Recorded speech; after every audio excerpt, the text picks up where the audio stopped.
नारायणं नमस्कृत्य नरं चैव नरोत्तमं देवीं सरस्वतीं व्यासं ततो जयमुदीरये।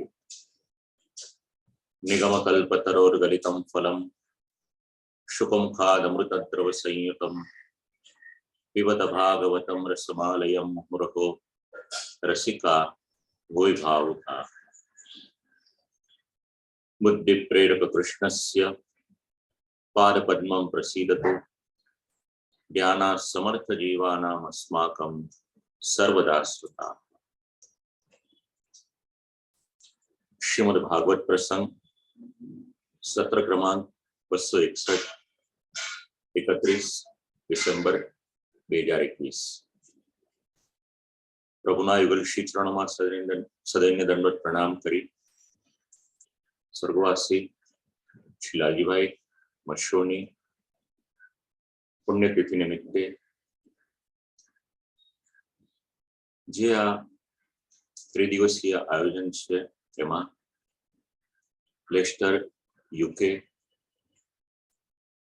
અને ભારતમાં તથા દેશ વિદેશમાં રહેતા આ પરિવારના સ્વજનો તરફથી, સમસ્ત પરિવાર તરફથી, મશુ પરિવાર તરફથી આપ સૌને ભગવત સ્મરણ કરું છું।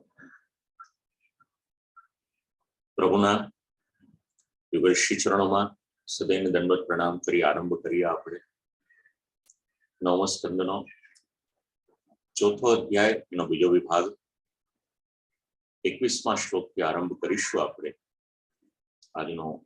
આજે સત્ર છે 261મા ક્રમાંકનું એનો।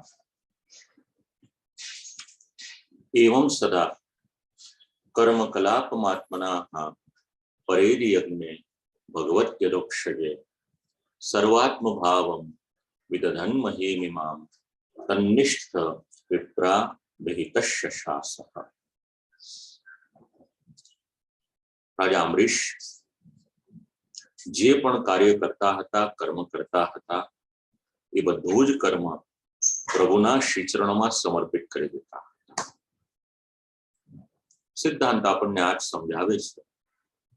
कोई पण वैदिक कार्य पण आपणे करीए छे तो छेल्ले संकल्प करवामां आवे छे अनेन कर्मणा भगवान।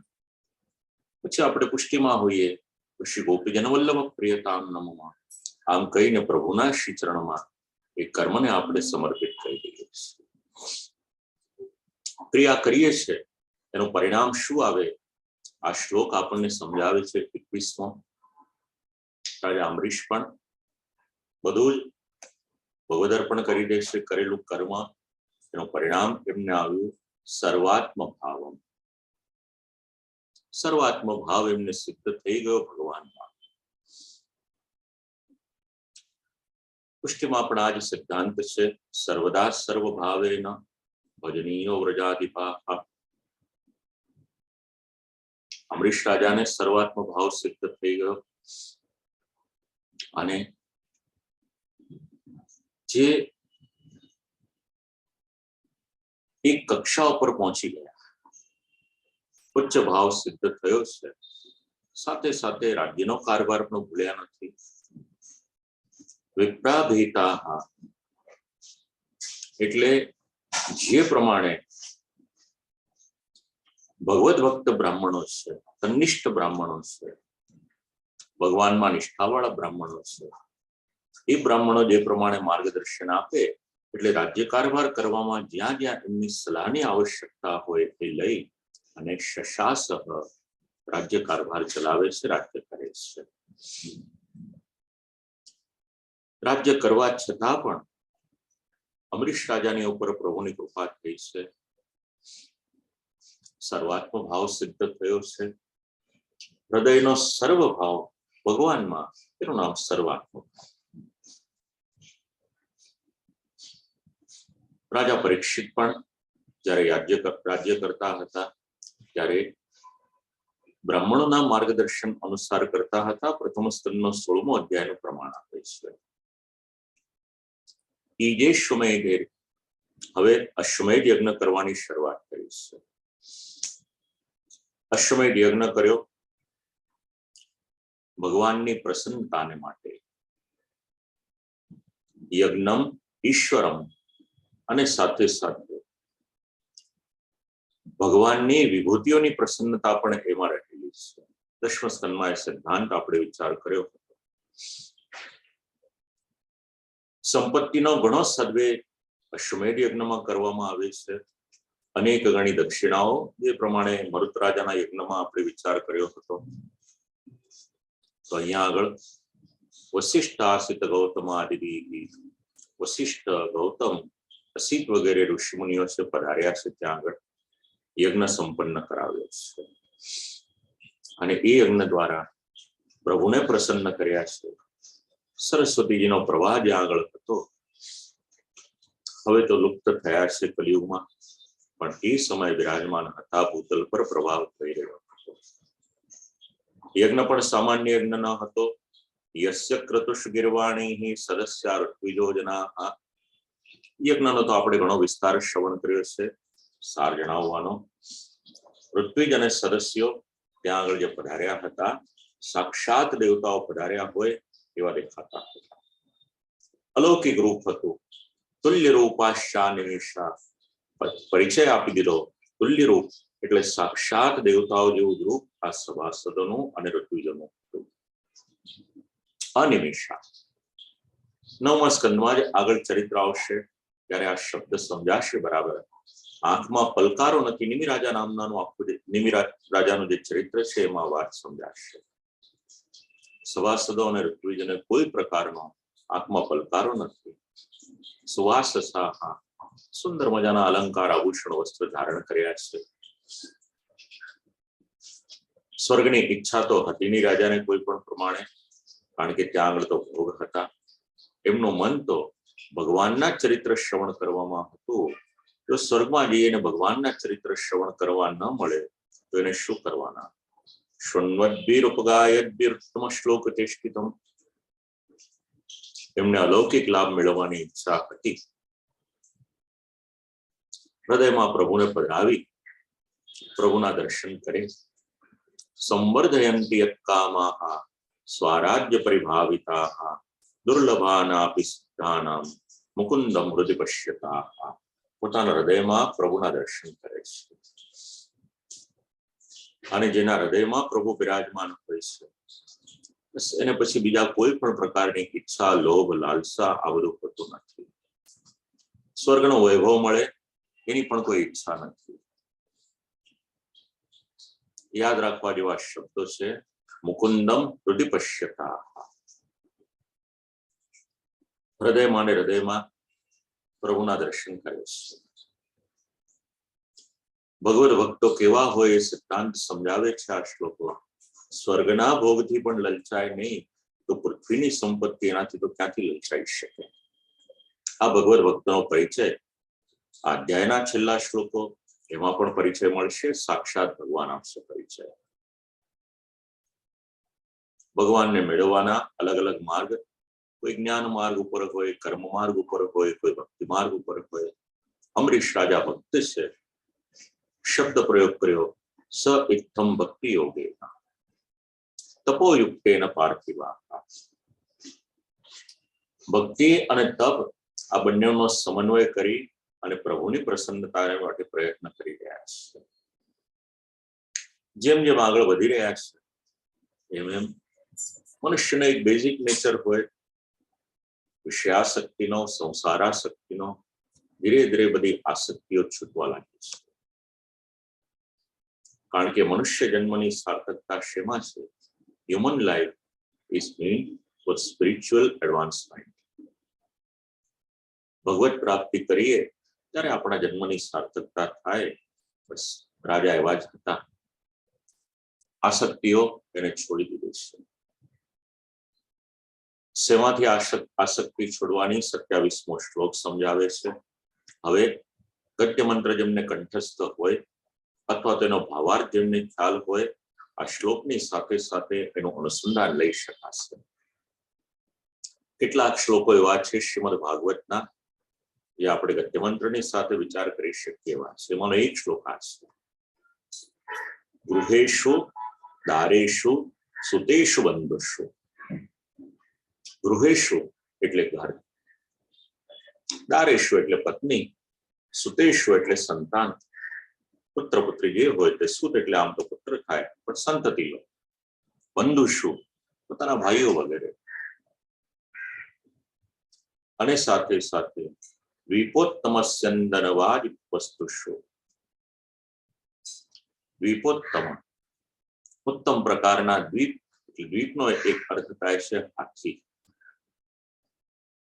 સ્યંદન વાજી વસ્તુશુ વિશાળ સુંદર મજાના વૈભવશાળી રથ હોય, ઘોડા હોય, એમની સેના હોય, ચતુરંગીણી સેના હોય, અક્ષય રત્ના ભરણાંબરાદી, ક્યારે પણ ફૂટે નહીં એવો રત્નોનો ભંડાર એમની પાસે પડેલો હોય.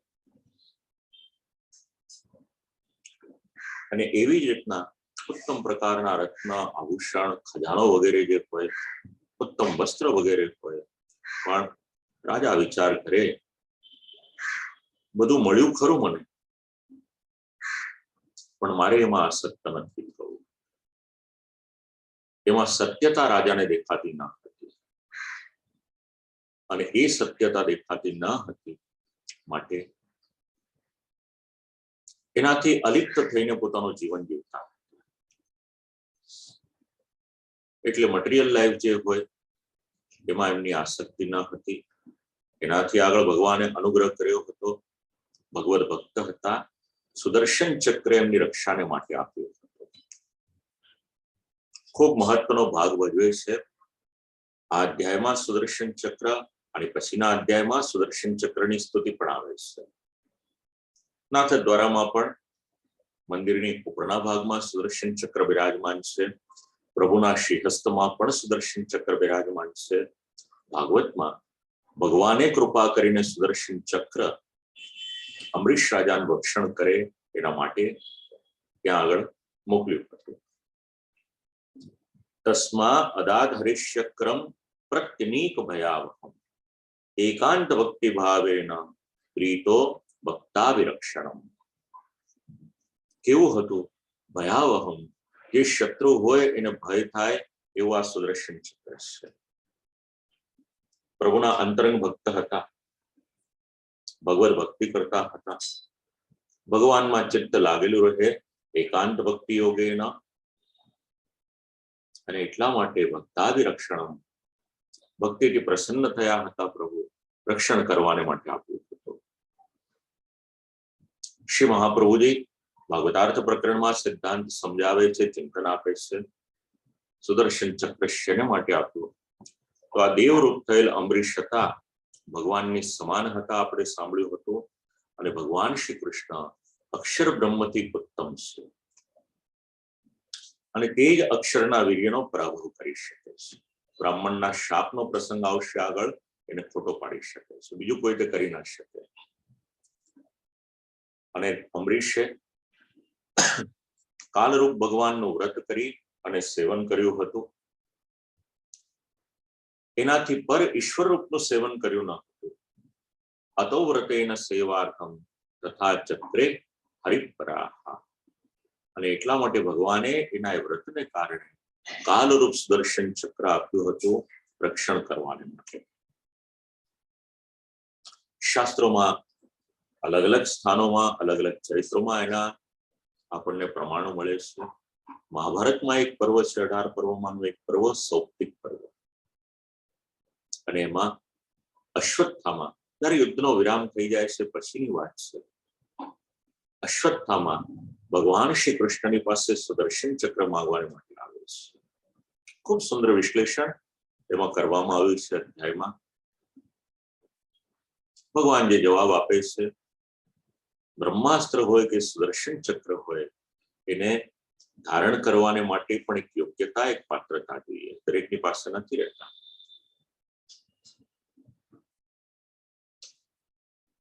હવે રાજા આ રીતનું જીવન જીવે તો રાજાની પત્નીનું શું? એ તો રાજરાણી હતા, તો પત્ની અનુકૂળ હતી કે નહીં? 29મા શ્લોકમાં એનું પ્રમાણ આપ્યું. આરિરા દૈશુ કૃષ્ણમ મહિષ્યા તુલ્યશીલયા. શબ્દ વિચારવાનો છે, તુલ્યશીલયા. શીલ શબ્દ આપણે 2 સત્ર પહેલા વિચાર કર્યો હતો, અહીંયા તુલ્યશીલયા. રાજાની રાણી કેવી હતી? ધર્મપત્ની કેવી હતી? એમને અનુકૂળ હતી. રાજા ધર્મિષ્ઠ હતા, ધર્માનુકૂળ જીવન જીવતા હતા, તો રાજરાણી એટલે રાજાના પત્ની પણ એવા હતા. રાજા ભગવદ ભક્ત, રાજાની પત્ની પણ એવી. રાજાને સંસારના કોઈ વિષયોમાં આસક્તિ નહીં, સંપત્તિ હતી એ છતાં પણ અનાસક્ત હતા, વિરક્ત હતા. એમના પત્ની પણ એવા જ હતા. અને એક વખત પતિ પત્ની તો જે ધર્મના કાર્ય છે એક સાથે જ કરે છે. તો આરિરાદેશુ કૃષ્ણમ, એક વર્ષ સુધી ભગવાન શ્રી કૃષ્ણની પ્રસન્નતા આરાધના કરવાને માટે એકાદશીનું વ્રત કર્યું છે. દધાર દ્વાદશી વ્રતમ, પણ એ એકાદશીના વ્રતમાં દ્વાદશી પ્રધાન એકાદશીનું વ્રત કર્યું છે, નિયમ લીધો છે. વાત જરા સમજવા જેવી છે. 29મા શ્લોક સિદ્ધાંત એવું સમજાવે છે, ધર્મનું કાર્ય કરો, પતિ પત્ની સાથે રહીને કરો. એકાદશીનું વ્રત કરવાનું હોય એવું ના થાય કે ઘરની સ્ત્રી હોય એકલી એકાદશીનું વ્રત કરે, પતિ પત્ની બંને એકાદશીનું વ્રત કરવાનું. એક વર્ષ સુધી ક્રમ ચાલ્યો છે. હવે વ્રતનું ઉદ્યાપન કરવાનું છે. વ્રતાંતે કાર્તિકે માસી ત્રિરાત્રમ સમુપોષિતાઃ સ્નાતક કદાચિત કાલિન્દ્યામ હરિમ મધુવનેર્ચયત.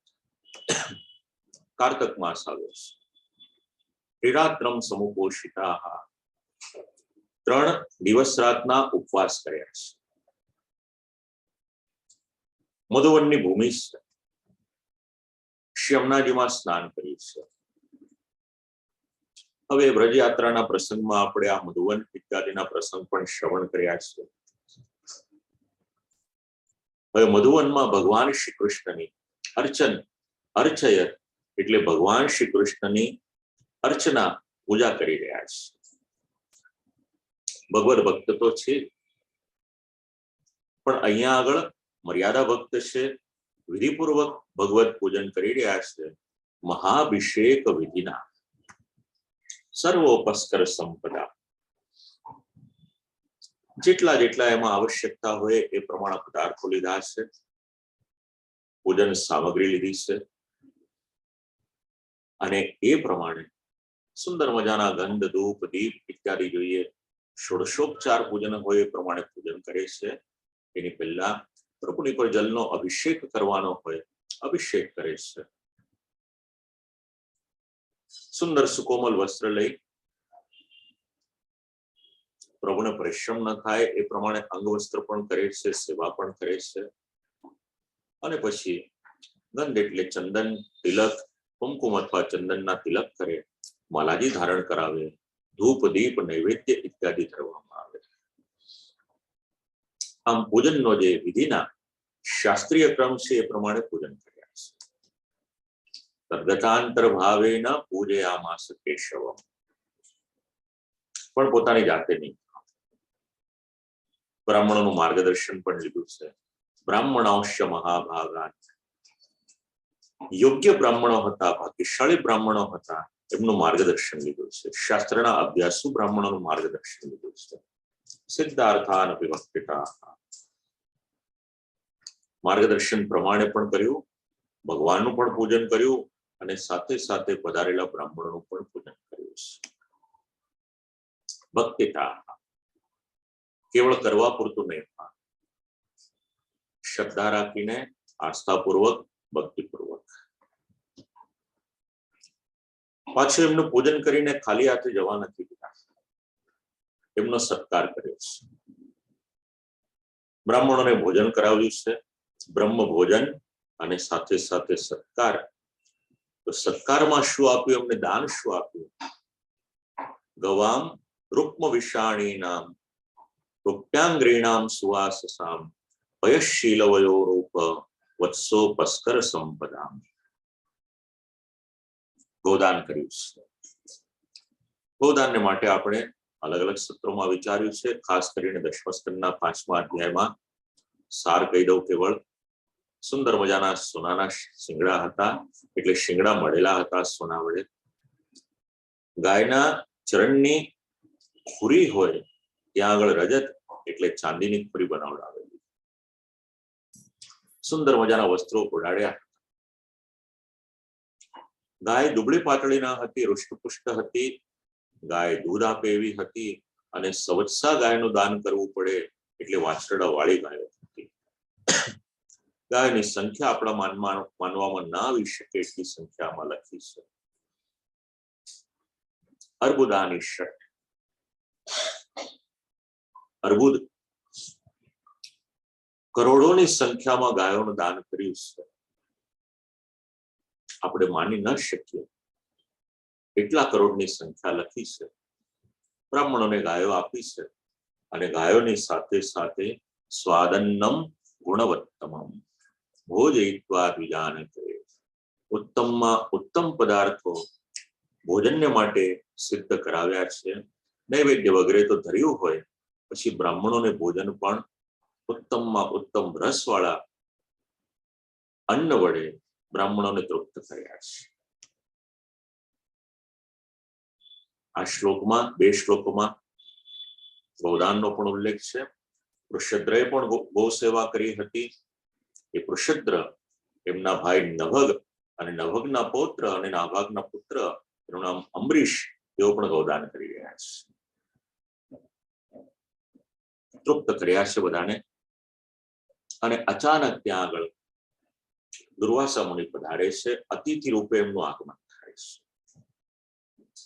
હવે આ જે પ્રસંગ ચાલી રહ્યો છે એમાં જે પરિવર્તન આવે છે સમજવાનું છે. લબ્ધ કામે રનુજ્ઞાતઃ વારણાયોપચક્રમે તસ્ય તર્હ્યતિ સાક્ષાત દુર્વાસ ભગવાન. બ્રાહ્મણોને તૃપ્ત કર્યા છે, ભોજન કરાવ્યું છે. બ્રાહ્મણોએ આજ્ઞા આપી, એકાદશીના વ્રતનું દ્વાદશી, જે એકાદશીના વ્રતનું દ્વાદશી પ્રધાન એકાદશીનું વ્રત કર્યું છે, અમને ભોજન કરાવ્યું હોય, આપ પણ ભોજન કરી લો. અને રાજાને માટે, રાણીને માટે ભોજનની તૈયારી થઈ છે. પારણાયોપચક્રમે, પારણા શબ્દ આપણે બોલીએ છીએ, સંસ્કૃતનો શબ્દ છે. વ્રતના પારણા કરવામાં આવે છે. 35મા શ્લોકમાં એ શબ્દ ઉલ્લેખ કર્યો છે. ઉપચક્રમે બસ તૈયારીઓ થઈ ગઈ બધી. અને એ સમયે ત્યાં આગળ દુર્વાસા મુનિ પધાર્યા છે. કઈ રીતે પધાર્યા છે? અતિથિ રૂપે. સત્કર્મ કરીએ, અનાયાસી કોઈ વિદ્વાન આવે, કોઈ બ્રાહ્મણ આવે, કોઈ સંત પુરુષ આવે, મહાપુરુષ આવે, આચાર્ય આવે તો પ્રભુની કૃપા. આવ્યા છે અતિથિ સ્વરૂપે. અતિથિ ધર્મ રાજા નિભાવે છે. તામાનર્ચાતિથિમ ભૂપઃ પ્રત્યુત્થાના સનાર્થણેસી. તરત ઉભા થયા છે. પ્રકાર આપણે વિચાર્યો છે. આવેલા અતિથિને સન્માન કઈ રીતે આપવાનું, બે વખત આપણે વિચાર્યું છે. પેલા વિસ્તારની આવશ્યકતા નથી, પણ ઉભા થયા, મસ્તક નમાવ્યું, આસન આપ્યું છે, નમસ્કાર કર્યા છે. શાંતિથી જરા બિરાજમાન થયા. પાદ મૂલ મુપાગતા, પગે લાગી અને પછી વિનંતી કરી. આવી રીતે વ્રત કર્યું હતું, પારણાનો આજે વિધિ કર્યો છે, બ્રાહ્મણોને ભોજન કરાવ્યું છે, આપ અનાયાસે પધાર્યા છો. જો આપની સાનુકૂળતા હોય તો આપ પણ ભોજન કરો. આગ્રહપૂર્વક વિનંતી કરીશ. કહેવા પૂરતા શબ્દ ના હતા. કોઈ ઔપચારિકતા દુર્વાસા મુનિએ પણ ના રાખી. પ્રતિનંદ્ય સતામ યાચ્યામ કર્તુમ આવશ્યકમ ગતાઃ. તો ભલે રાજે જેવી આપની ઈચ્છા છે એ પ્રમાણે આપના મનના મનોરથ પૂર્ણ કરીએ, પણ મને થોડોક સમય આપવો પડશે. નદીમાં જઈને સ્નાન સંધ્યા કરી આવું. ત્રિકાળ સંધ્યા કરવાનો નિયમ હોય, સવારે, બપોરે અને સાંજે સંધ્યા કરતા હોય. બસ આ નદીમાં સ્નાન કરી આવું, સંધ્યા કરી આવું, પાછો આવું. પછી આપણે પારણા તમારા થશે, ભોજન કરી લઉં. કે ભલે કશો વાંધો નથી. ત્યાં જઈને આવતા કેટલી વાર. નિમવજ્જ બૃહદ્યાયન કાલિંદી સલિલેશ્વરે. કાલિંદીજી યમુનાજીના જલમાં અત્યારે ડૂબકી લગાવી છે, સ્નાન કરી રહ્યા છે. વૈવસ્વત મનુએ પણ પુત્ર પ્રાપ્તિને માટે શમનાજીના તટ ઉપર તપ કર્યો હતો. 9મા સ્કંદના બીજા અધ્યાયના પહેલા શ્લોકમાં આપણે આ વાત વિચારી હતી. અમરીશ રાજા પણ શમનાજીના તટ ઉપર છે. આમ કરતા કરતા મુહૂર્તાર્ધાવશિષ્ટાયામ દ્વાદશ્યામ પારણપતિ, હવે દ્વાદશી શરૂ થવાની હતી. કેવળ એક ઘડી બાકી રહી હતી. દ્વાદશીની તિથિની કેવળ એક ઘડી બાકી રહી હતી. હવે અમરીશે પારણા કરવા દીધી. દ્વાદશ્યામ પારણપતિ, નેતર તિથિ બદલાઈ ગઈ. અસમંજસ થઈ શું કરવું? ચિંતયામાસ ધર્મજ્ઞ વિજય ધર્મ સંકટે. પરિચય આપ્યો કેવા છે અમરીશ રાજા? ધર્મજ્ઞ છે, ધર્મના જાણકાર હતા. વિચાર કર્યો કે હું મારી જાતે કોઈ નિર્ણય લઉં એની કરતા આટલા બધા બ્રાહ્મણો પધાર્યા છે મારે ત્યાં, એમનો મત પહેલા પૂછવું, જે પ્રમાણે આજ્ઞા કરશે એ પ્રમાણે કરીશ. આપણે શબ્દ બોલીએ છીએ જીવનમાં, ક્યારેક ધર્મ સંકટ આવે છે. શબ્દ શ્રીમદ ભાગવતના 9મા સ્કંદ 4થો અધ્યાયના 38મા શ્લોકમાં છે, ધર્મ સંકટે. ધર્મ સંકટ આવ્યું. જે પ્રમાણેનું સંકટ હોય એમના જ્ઞાતા પાસે જવું પડે. ધર્મ સંકટ હતું, માટે બ્રાહ્મણોને વિનંતી કરી. પોતાના મનની વ્યથા, મૂંઝવણ એની રજૂઆત કરી. બ્રાહ્મણાતિક્રમે દોષો દ્વાદશ્યામ યર પારણે યત કૃત્વા સાધુમય ભૂયાત ધર્મો વાન મામ સ્પૃશ્યેત. આપ તો સૌ જાણો છો, વ્રતનું ઉદ્યાપન કરવાનું હતું. આપ સૌને ભોજન કરાવ્યું. અનાયાસ દુર્વાસા મુનિ પધાર્યા. વિનંતી કરી એમને. સ્નાન સંધ્યા કરવાને માટે ગયા છે, પાછા આવવામાં વિલંબ થયો છે. હવે જો એમને ભોજન કરાવ્યા વગર હું પારણું કરું તો મને દોષ લાગે. અને હવે એક ઘડી વીતી જશે, દ્વાદશી વીતી જશે, તો પછી મારું વ્રત ખંડિત થઈ જશે. બંને તરફથી મને મુશ્કેલી છે, માટે મારી આપને વિનંતી છે, ભૂયાત અધર્મો વાન મામ સ્પૃશ્યેત. કોઈક એવો રસ્તો કાઢો કે જેનાથી મારું વ્રત એનો ઉદ્યાપન થઈ જાય, પારણા પણ થઈ જાય અને મને અધર્મ ના લાગે.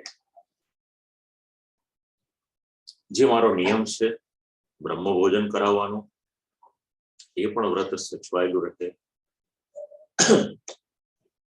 શાસ્ત્રની મર્યાદા જાણનાર રાજા અમરીશ અતિથિ અને બ્રાહ્મણને ભોજન કરાવ્યા વગર કઈ રીતે ભોજન કરી શકે?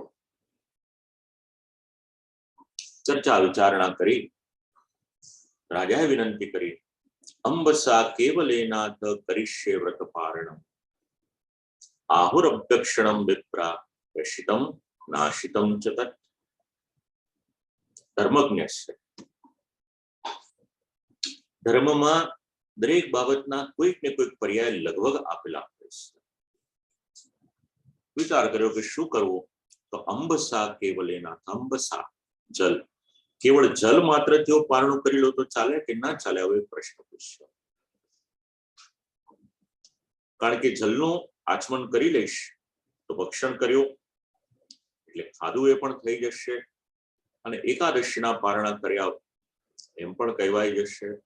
અને સાથે સાથે જે બ્રાહ્મણ પધાર્યા છે અનાયાસ, એમની વગર મેં ભોજન નથી કર્યું, એ વાત પણ સચવાઈ જશે મારી. આવું કંઈક મારા મનમાં સૂજ્યું છે. જો આપ એની આજ્ઞા આપો તો આજે ધર્મ સંકટ આવ્યું છે, એ ધર્મ સંકટનો નિવેડો આવી શકે. અને એ સમય બ્રાહ્મણોએ અનુમતિ આપી. ઇત્યપપ્રાશ્ય અપાહા, જલ એનું આચમન કર્યું છે. રાજર્ષિ રાજા છે, પણ સાથે સાથે ઋષિ પણ છે. ઋષિ જેવું જીવન જીવે છે. ભલે ને રાજમહેલમાં રહે છે, એ છતાં પણ ક્યાંય પણ આસક્ત નથી, આપણે જે પ્રમાણે સાંભળ્યું એ પ્રમાણે. અને 3 પ્રકારના ઋષિઓ છે: રાજર્ષિ, બ્રહ્મર્ષિ અને દેવર્ષિ. અમરીશને માટે શબ્દ આપ્યો રાજર્ષિ.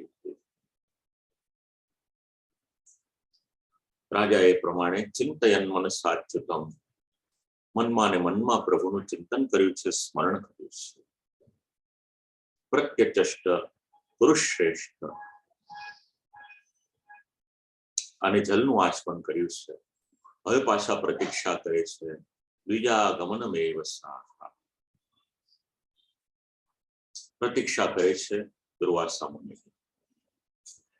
શ્રી મહાપ્રભુજી ભાગવતાર્થ પ્રકરણમાં આ વિષય સમજાવ્યો. એકાદશીના દિવસે જલપાન શેને માટે કર્યું અંબરીશ રાજાએ, એનો ચિંતન શ્રી મહાપ્રભુજીએ સમજાવ્યું. એકાદશી તત પુણ્યા વ્રતાનામ ઉત્તમોત્તમા, ઉભયાત્મકમભ્યક્ષ્ય સ્તૈનાસૌ મધ્યમો યથા.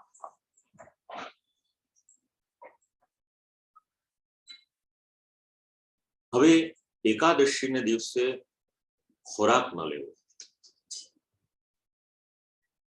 આ એકાદશીનો વ્રત છે. એક મત એવો પણ છે, કયા શાસ્ત્રમાં છે એ શોધવું પડે, પણ એક મત એવો પણ છે, એકાદશીના દિવસે અન્નમાં અસુરનો પ્રવેશ થાય છે. જે પણ હશે, પણ ખોરાક નથી, એટલે ખોરાક લઈએ પણ એમાં અન્ન લેવાતું નથી. અને એકાદશી વ્રતાનામ ઉત્તમોત્તમા, વ્રતો તો અનેક છે. એ પ્રમાણે આપણે ત્રીજા સ્કંદમાં શ્રવણ કર્યું, આઠમા સ્કંદમાં શ્રવણ કર્યું. એકાદશીનો વ્રત, એકાદશી સર્વ વ્રતોમાં ઉત્તમ અને પવિત્ર છે. હવે ઉભયાત્મક મભ્યક્ષ્ય, જલ લીધું ખોરાક લેવા રૂપ પણ ગણાય, અને ખોરાક લેવા ન લેવા રૂપ પણ ગણાઈ શકે. તેના સૌ મધ્યમો મતા, માટે આ પ્રમાણે લીધું હતું. એમણે જલનું પાન કર્યું હતું, કારણ કે દુર્વાસાજી સ્નાન કરવા ગયા, દ્વાદશી એક ઘડી બાકી રહી હતી, આવ્યા હતા નહીં, એટલા માટે જલ લીધું, જેમાંથી બંને પ્રકારનું મનનું સમાધાન જળવાયેલું રહે. શબ્દ પ્રયોગ કર્યો છે શ્રી મહાપ્રભુજીએ, વ્રતાનામ ઉત્તમોત્તમા. એકાદશી ઉત્તમમાં ઉત્તમ વ્રત છે. શાસ્ત્ર વિષ્ણુ પંચક વ્રત કરવાની આજ્ઞા કરે છે. શ્રી મહાપ્રભુજી પણ આપણને આજ્ઞા કરે છે એકાદશીનું વ્રત કરવાની. એકાદશી અવશ્ય કરવી. શ્રી મહાપ્રભુજીના જીવનના પ્રસંગો તો વાર્તા પ્રસંગોમાં શ્રેષ્ઠ. પ્રસાદનું મહાત્મ્ય ગાન કર્યું હતું. સિદ્ધાંત રહસ્યમ ગ્રંથ પણ સમજાવે છે એકાદશી શેને માટે કરવાની. ધર્મ સિંધુ ગ્રંથ પણ સમજાવે છે આપણને. દરેક માસની સુદ અને વદ એની 11મી જે તિથિ આવે તે એકાદશી. શૈવ અનુયાયી હોય કે વૈષ્ણવ મતાનો વર્તી હોય, જે પણ હોય, શૈવિઝમ ને વૈષ્ણવિઝમ બંનેમાં એકાદશી, બલકે સનાતન ધર્મની સાથે જોડાયેલા હોય દરેકે એકાદશી કરવાની. અને 12 મહિના 24 એકાદશી આવે. આપણે ત્યાં મહિનાનો આરંભ થાય છે ચૈત્ર મહિનાથી. આપણે ભલે કારતક માનતા હોઈએ, પણ ગુડી પડવો નૂતન વર્ષ કહીએ છીએ, ચૈત્ર સંવત્સર છે. અને પછી ચૈત્ર માસથી શરૂ કરીને દરેક એકાદશીના નામ પણ નિરૂપણ કરવામાં આવ્યા છે. કામદા એકાદશી, વરુથીની એકાદશી તો આપ સૌ જાણો છો. એવી જ રીતે મોહિની એકાદશી, અપરાજિતા એકાદશી, નિર્જલા એકાદશી, યોગીની, દેવશયની, કામિકા, કામિની, આ બધી એકાદશી. અને હમણાં જે ગીતા જયંતિના ઉત્સવને માટે વિચાર કરીએ તો આ બધી જે એકાદશીઓ આવે છે અવશ્ય કરીએ, એ આપણા માટે શ્રેયસ્કર છે. આમ કરતા કરતા દુર્વાસા મુનિ પાછા પધાર્યા છે ત્યાં આગળ રાજાની પાસે. દુર્વાસા યમુના કુલાત કૃતાવશ્યક આગતા. સ્નાન સંધ્યા નિત્ય નિયમ કરીને પધાર્યા છે. રાજ્ઞાભિનંદિતસ્તસ્ય, રાજા એમનો દોષ નથી જોયો, બલકે વિનમ્રતાથી કહ્યું, ખૂબ વહેલા પધારી ગયા, પણ સારું કર્યું. પણ તસ્ય બુદ્ધે ચેષ્ટિતમ ધિયા, દુર્વાસા ત્રિકાળ જ્ઞાની છે, પોતાની બુદ્ધિથી જાણી ગયા કે આપણે જલ દ્વારા આચમન કરીને એકાદશીના વ્રતનું પાલન કરી દીધું છે. હવે એમનો એવો હટ થયો, ક્રોધ આવ્યો, મિથ્યાભિમાન એમનું જાગૃત થયું છે. અને ક્રોધ આવ્યો મન્યુના પ્રચલત ગાત્રો. મોડર્ન રિસર્ચ જે કહે છે, શાસ્ત્ર એ જ વાત કહે છે, બલકે શાસ્ત્ર જે કહે છે મોડર્ન રિસર્ચ કહે છે. મૂળ તો શાસ્ત્ર છે. ક્રોધ આવે, અને ક્રોધ આવે તો પરિણામ શું આવે? શબ્દથી પરિચય આપ્યો.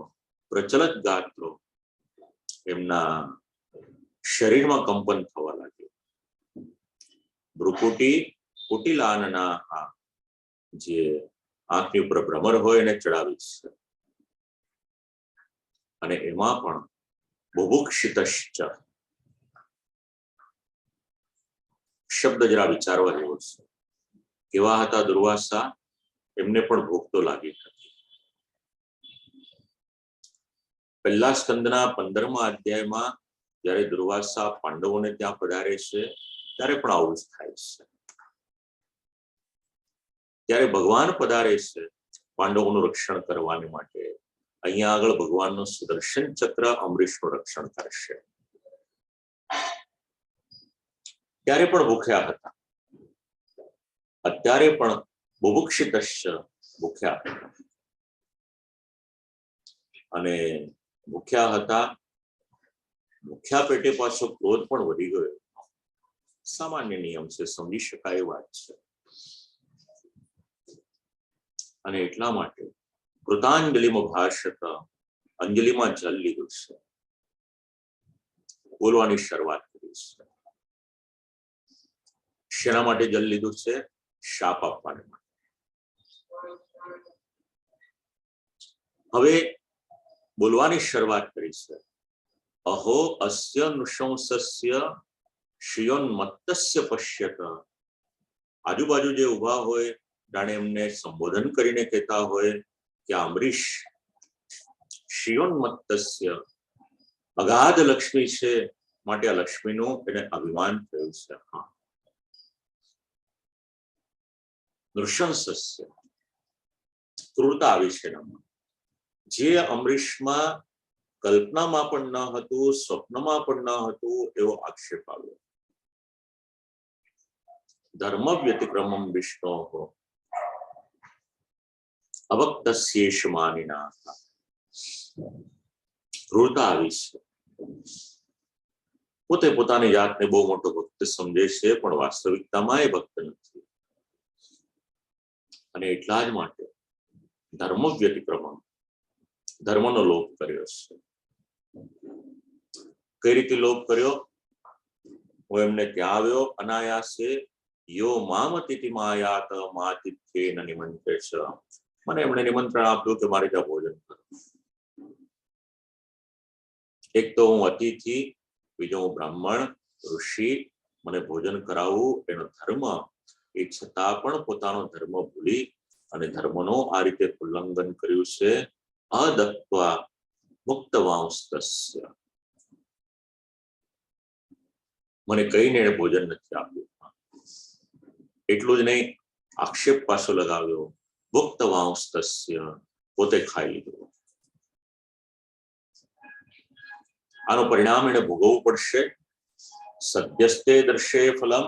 હે રાજા, હવે આનું પરિણામ હું તને હમણાં દેખાડું છું, એનું ફળ હમણાં તને દેખાડું છું. અને આમ કહી પોતાની જટાને પછાડી છે. એવમ બ્રુવાણ ઉત્કૃત્ય જટામ રોષ પ્રદીપિતા તયાસ નિર્મમે તસ્મૈ કૃત્યામ કાલાન લોકમાં. એક તરફ ક્રોધ છે, અને ક્રોધમાં ને ક્રોધમાં પોતાની જટાને પછાડીશ.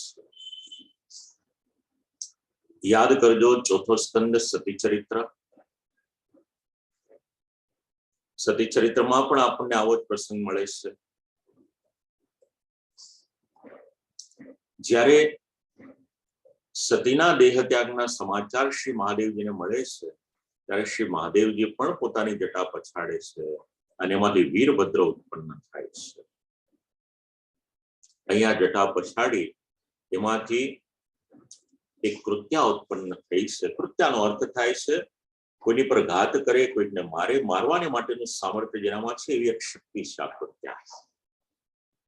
યુદ્ધના પ્રસંગમાં તો ઘણી આવી શક્તિઓનો વિનિયોગ કરવામાં આવે છે. પરિચય આપ્યો આ કૃત્યા કેવી હતી? કાલાન લોપમાન, પ્રલયકાળના અગ્નિ જેવી અત્યંત ભયંકર એવી આ કૃત્યા હતી. સામા પતંતિમ જ્વલતિમ અસિહસ્તામ પદાભુવમ, ક્રોધમાંથી ઉત્પન્ન થયેલી હતી, હાથમાં તલવાર ધારણ કરી અને જાણે ચાલવાની શરૂઆત કરે, પૃથ્વીને ડગલે ને પગલે નમાવતી હોય એ પ્રમાણે અમરીશની સામે આવી છે. પણ જે પ્રમાણે વામનજીમાંથી વિરાટ થયા હોય છે, બલિરાજાના અનુચરો ડરી ગયા હોય, જે પ્રમાણે ભગવાન પધારે છે થાંભલામાંથી નૃસિંહજી સ્વરૂપે, બાકીના બધા ભયભીત થઈ જાય છે, પણ પ્રહલાદજી નથી થતા, ત્યાં બલિરાજા નથી થતા. અહીંયા આગળ આ કૃત્યા ઉત્પન્ન થઈ છે. વેપયંતિમ સમુત્પિક્ષ ન ચચાલ પદા નૃપાહ, પણ અમરીશ રાજા પોતાના સ્થાન ઉપર એમને એમ ઉભારે છે. આ ભગવાનના ભક્તોની નિર્ભયતા છે ભાગવતમાં. પછી પ્રહલાદજી હોય કે બલિરાજા હોય કે રાજા અમરીશ હોય, પોતાના સ્થાન ઉપર જેમ હતા એમને ઉભા રહ્યા છે. હવે શાપ બે પ્રમાણે આપી શકાય. એક પોતાની વાણીથી અને બીજી પોતાની કાયાથી. આ બંને પ્રકારના શાપ અને એના ફલમાં જે ભેદ રહેલો છે, એના પરિણામમાં જે ભેદ રહેલો છે, એનું નિરૂપણ શ્રી મહાપ્રભુજીએ કર્યું. દુર્વાસાજીએ જે શાપ આપ્યો એ કાયારૂપ શાપ છે. બ્રહ્મ શાપ કાયિકસ્તુ તસ્માત પ્રતિહતો ભવત, એશામ વાચનિકો મુખ્યો યો ન પ્રતિહત ક્વચિત. કૃત્યાને ઉત્પન્ન તો કરી, પણ એ કૃત્યા અમરીશ રાજાનો વધ નથી કરી શકતી. એટલે દુર્વાસા મુનિનો જે શાપ હતો મિથ્યા થઈ ગયો. પોતાની જટામાંથી આ કૃત્યાને ઉત્પન્ન કરી છે ને, એટલે આ કાયિક એટલે કાયાથી આપેલી શાપરૂપ હતો. અને શ્રી મહાપ્રભુજી એવી આજ્ઞા કરે કે બ્રાહ્મણનો કાયાથી આપેલ શાપ હોય એ ખોટો થઈ શકે છે. એને વાણીથી આપેલો જે શાપ હોય બ્રાહ્મણને માટે એ મુખ્ય છે અને ક્યારેય પણ મિથ્યા થતો નથી, જેનો અનુભવ રાજા પરીક્ષિતને છે. કારણ કે બ્રાહ્મણ જયારે વાણીથી શાપ આપે છે, એ શાપ ઈશ્વરની આજ્ઞાને વશ થઈને આપે છે. અને આમ પણ દ્રષ્ટાંત વિચારવામાં આવે તો લોકમાં પણ સર્પનો દંશ થાય ને જેટલું દુઃખ થાય, એવી રીતે સર્પ કોઈની પર પ્રહાર કરે તો એને દુઃખ થતું નથી. તો જેમ સર્પનો દંશ છે એમ વિપ્રનો બ્રાહ્મણનો શાપ છે. આવું ચિંતન શ્રી મહાપ્રભુજી સમજાવે છે.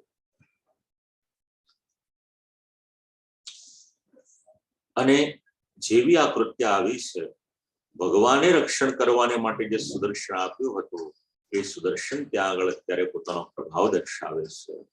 પ્રાગ્દિષ્ટમ વૃત્ય રક્ષાયામ પુરુષેણ મહાત્મના દદા કૃત્યામ તામ ચક્રમ ક્રુદ્ધા હેમિવ પાવકા. અહીં એટલે સર્પ, પાવકાહ અગ્નિ. જેવી રીતે ક્રોધમાં ભરાયેલો સર્પ હોય ને અગ્નિમાં પડે તો બળીને એ ભસ્મ થઈ જાય. આવા પ્રસંગ ક્યાં બન્યા? તો સર્પ સત્ર નામનો એક યજ્ઞ કર્યો હોય છે જન્મે તે 12મા સ્કંદમાં ઉલ્લેખ છે, ભાગવતમાં તો સંક્ષિપ્તમાં ઉલ્લેખ છે, મહાભારતમાં વિસ્તાર છે. તો જે પ્રમાણે અગ્નિમાં સર્પ પડીને બળીને ભસ્મ થઈ જાય, એ જ પ્રમાણે અંબરીશ રાજાની રક્ષા કરવાને માટે, ભક્ત અંબરીશની રક્ષા કરવાને માટે ભગવાને પ્રાપ્તિષ્ટમ પહેલાથી જ જે ચક્ર આપ્યું હતું એ ચક્ર ત્યાં આગળ આવ્યું છે અને એક હત્યાને બાળીને ભસ્મ કરી દીધી છે. દુર્વાસાજી આ જોયું, વિચાર કર્યો, મેં આટલો પ્રયત્ન કર્યો પણ એ તો વ્યર્થ થઈ ગયો.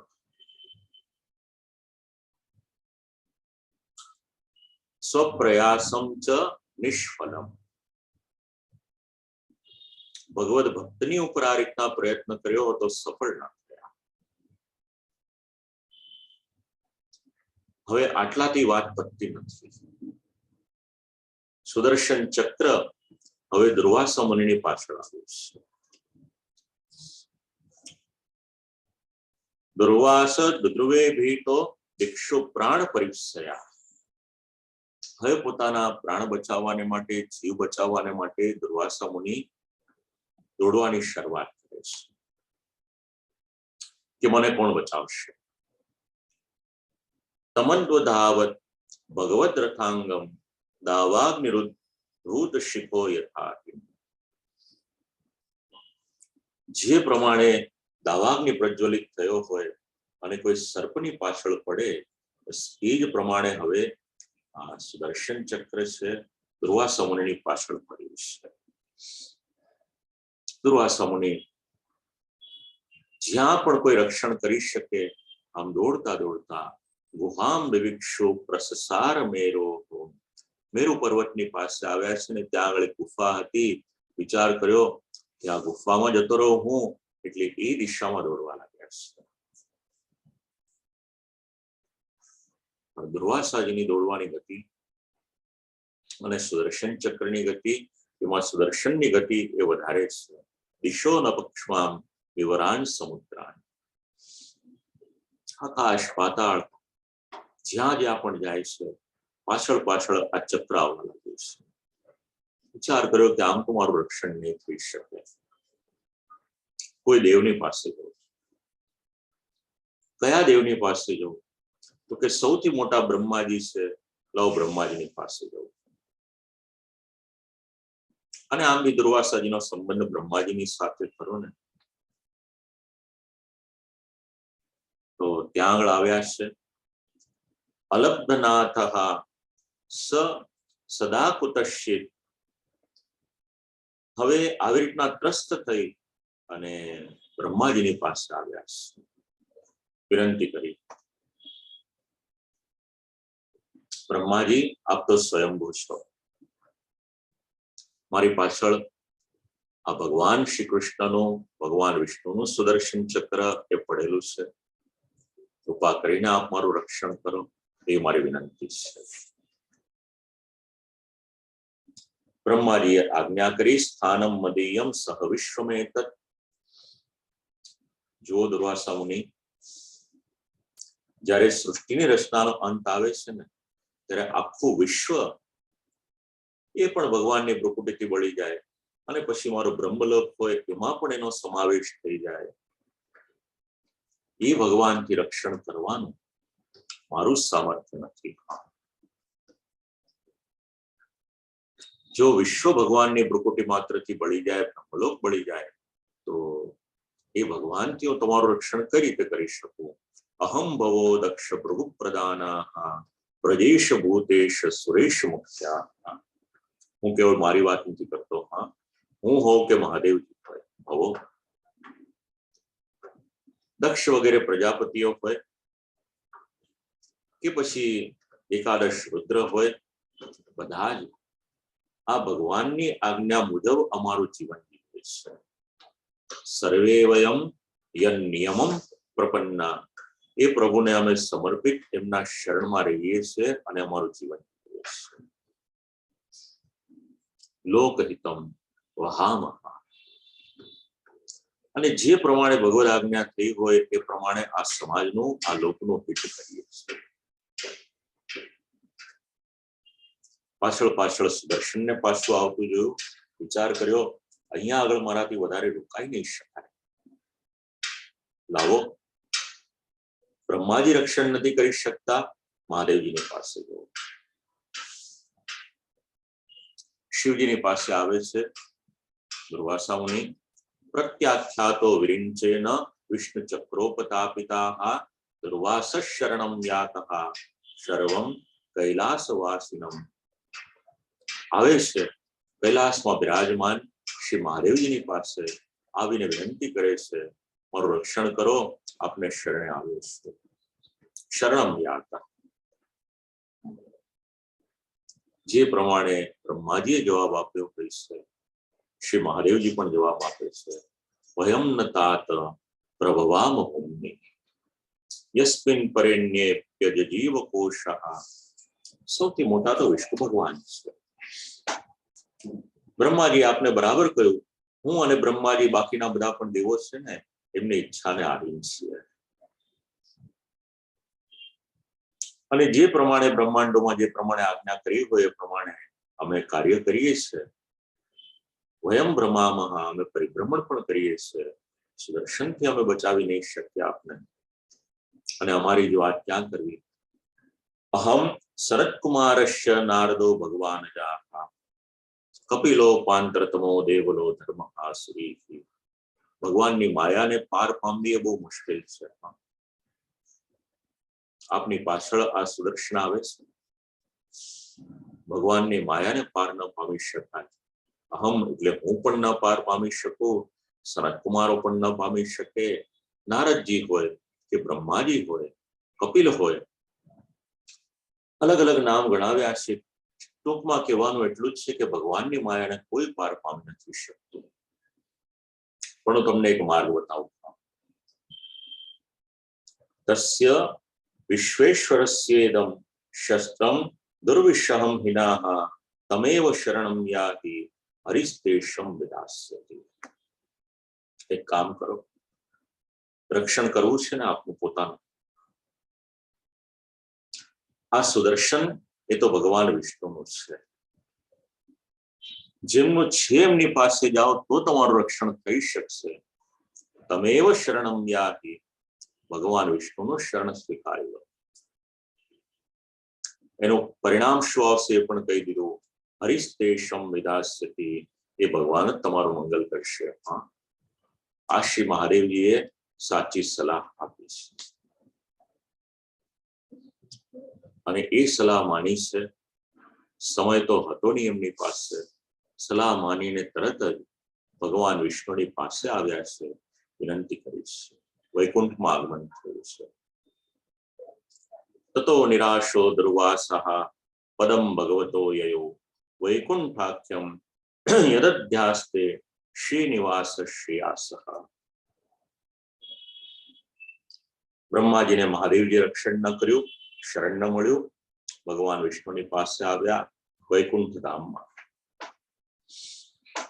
શ્રીનિવાસ શ્રેયાસઃ, જ્યાં સાક્ષાત ભગવાન શ્રી લક્ષ્મીજીની સાથે બિરાજમાન રહે છે.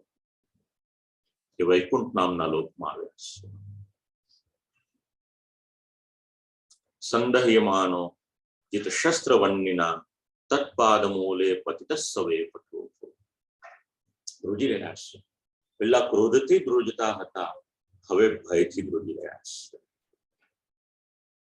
દુર્વાસા મુનિને સુદર્શન ચક્રનો ભય છે, સાથે સાથે સુદર્શનનું તેજ પણ એટલું બધું હતું અને એ તેજથી પણ અત્યારે કંપિત થયેલા છે.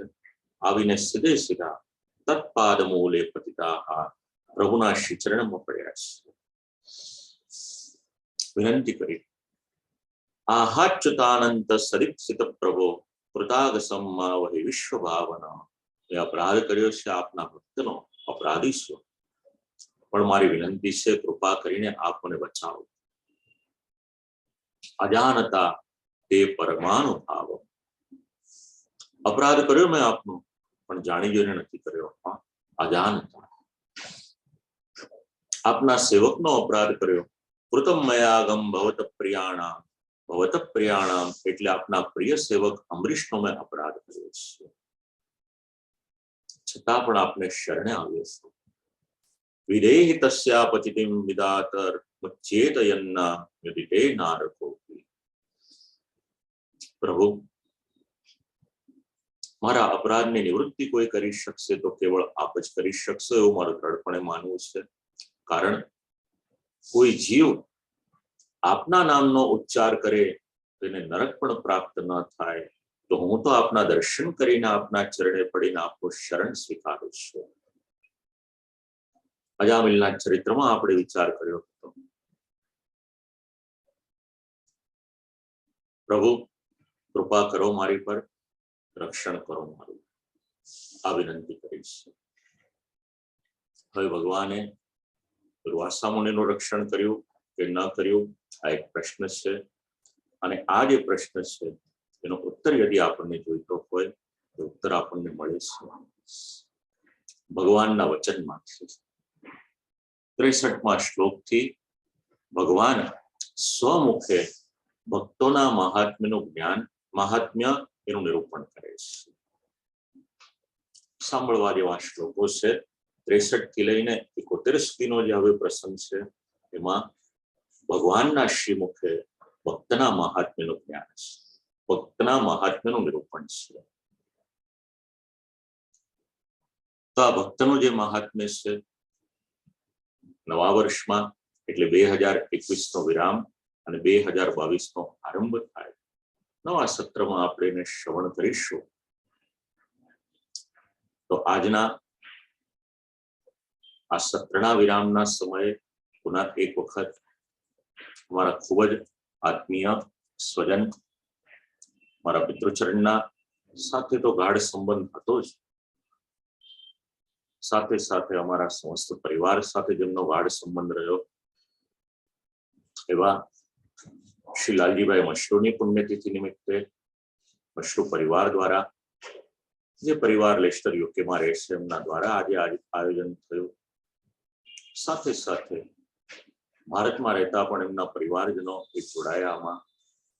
એ સૌની વતીથી આપ સૌ શ્રીમદ ભાગવત પ્રેમી શ્રોતાઓને, વૈષ્ણવોને ભગવત સ્મરણ કરું છું. શ્રી લાલજીભાઈએ આજીવન શ્રી રામ મંદિરમાં ઘણી સેવા આપી, સામાજિક કાર્ય હોય એમાં પણ ઘણી સેવા આપી છે, સેવામય જીવન જીવ્યા છે. પ્રભુ કૃપા કરે એમની પર અને શ્રી ઠાકોરજીના યુગલશ્રી ચરણોમાં રતિગતિ સિદ્ધ થાય અને એમના પરિવારના સદસ્ય પ્રતિવર્ષ આવી રીતે પુણ્યતિથિ આવે, 1 દિવસ, 2 દિવસ, 3 દિવસ કંઈ પણ સત્ર એવું રાખે, એમની સ્મૃતિ એ કાયમ જળવાયેલી રહે અને જે સત્યના માર્ગ ઉપર જે નિષ્ઠાપૂર્વક તેઓ જીવ્યા, પરિવારના સદસ્યોમાં પણ, એમના સંતાનોમાં પણ, એમના પરિવારમાં પણ આ બધા ગુણો જળવાયેલા રહે. એ કૃપા શ્રી ઠાકોરજી આપ સર્વની પર કરે એટલી વિજ્ઞપ્તિ પ્રભુના યુગલ શ્રી ચરણોમાં કરી અને જે પણ બોલાયું પુનઃ એક વખત શ્રી ઠાકોરજીના યુગલ શ્રી ચરણોમાં એને સમર્પિત કરી આપ સૌ વૈષ્ણવો નિત્ય ભગવત સ્મરણ અને દંડવત પ્રણામ આપ લખો છો. આપ સૌને પણ ભગવત સ્મરણ અને આશીર્વાદ કહી અને આજના આ સત્રમાંથી આપણે સૌ વિરામ લઈએ. અસ્તુ.